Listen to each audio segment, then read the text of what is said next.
I talked about it with Brandon Cooks about how sometimes guys make the right decision to declare because the draft stock is never going to be higher.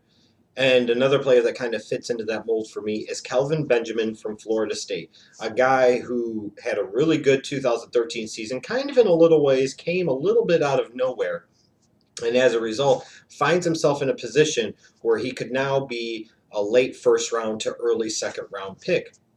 And that maybe owes in part to the talents of a Jameis Winston, perhaps. It could owe to the fact that he played on the national championship undefeated Florida State Seminoles team this past season, perhaps. Making the game-winning touchdown in the national championship game definitely doesn't hurt the old profile. But there are things to like besides that when it comes to a Kelvin Benjamin. When you look at this guy, he is built like a fucking monster. He's about 6'4", 6'5", 230 pounds. He's got that prototype outside flanker split end size that you'd like to see out of an NFL wide receiver if you're in a scout or an executive. He's got that monster size. Along with that monster size, he has the ability to make those really tough catches. He can win the tough jump balls. He's a great red zone target. There are things to like about him. I think his route running is okay. Granted, it could be a little bit better, but he did demonstrate an ability to me to understand when to cut his breaks short, when to do what. Could get better, but he did an okay job with that. He did show me, like I said, an ability at times to make some spectacular, very tough catches. Had a good feel and understanding, I think, of how to utilize his body and understanding when he needed to drag that foot or he had to find a way to get that foot down. And sometimes he demonstrated the ability with the really tough catches to be able to have an understanding to get 2 feet down, which obviously is something he's going to have to do at the National Football League level. Now, in terms of concerns I have about his game, number one is the fact that he'll be 24 years old this year, I believe, which even as a redshirt sophomore is going to be a little bit on the old side for a prospect. And as a result, I wonder if that is going to hurt his draft stock just a little bit.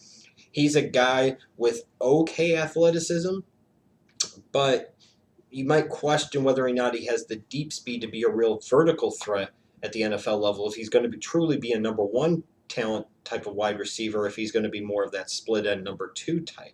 And I do have some concerns about his ability to create enough separation at the NFL level with his lack of real explosiveness and initial quickness and his lack of deep speed. Here's a guy who does a great job of being able to utilize his body and be able to get separation that way. But what happens if he goes against a Darrell Revis or a Richard Sherman or a Nakeem Talib, some of those bigger, more physical corners at the National Football League level that might take away some of that physicality that he brings to the table? Is he going to get caught similar to like a Mike Evans sometimes where he's going to be a little push-off happy and he's going to get called and flagged for some offensive pass interference? He's going to find different ways to be able to get open, improve his route running enough to where he could create enough separation to really make it and be an explosive playmaker at the National Football League level.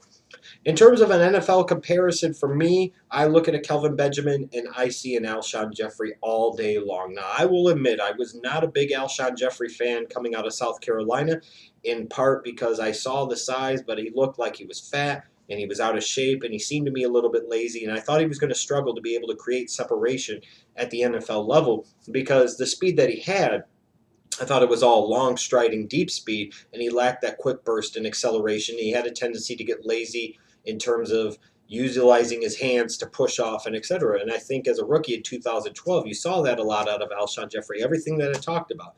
But to his credit, I will give the man credit where credit is due. He proved me wrong by sitting there and working his ass off in the offseason, getting himself in great physical condition, in great football shape, and he learned how to utilize his body better. He worked on his route running. He worked on so many different things, his hands as well, which is another thing that Kelvin Benjamin really needs to work on, because there were times where he would have these dominant games where he could just, the Florida game, there's a signature game, there's a signature play in that game where he runs over like 4 people and gets a touchdown. He had, 3 touchdown catches in that game, but then he had some really bad drops, and you're like, ugh.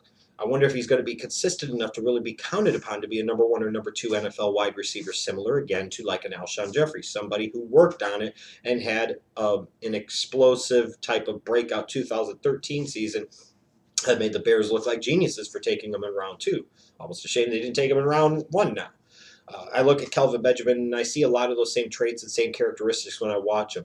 He's got a huge frame, but he looks like a guy to me that could be a little out of shape and maybe a little lazy at times. He looks to me like a guy who could, again, struggle with his ability to get separation, who could rely too much on being overly physical, creating some offensive pass interference situations. He's a guy that's, again, inconsistent with his hands, which leads me to believe sometimes that his focus is not always in the right place. A guy with a lot of tools, but a lot of things to question. A real boom or bust prospect. And ultimately, somebody in one of these war rooms is going to have to decide if they could really count on Kelvin Benjamin to be a, you know, talent meriting a late first or early second round selection. To me, I don't view Kelvin Benjamin as that level of prospect. In a wide receiver class that is so good, I look at a guy who's almost 24 years old already, as opposed to other wide receivers that maybe are 20, 21, 22. You're losing a couple years right off the jump from him. Here's a guy that lacks that big time explosiveness and that big time speed, and he lacks that big time skill to me. He lacks those great hands where you can consistently count on him to be a number 2 wide receiver, you know, that possession type of guy, that glue guy that every team needs. Um, I'm just not sold on Kelvin Benjamin as a high draft pick. I grade him as a second to third round prospect. Again, there, if you're taking him, I think, mid to late second round to early third round, you might be very pleased with it. He'd be worth the gamble there. But me personally, I'm not spending a first round pick on Kelvin Benjamin, no matter what anybody tries to tell me.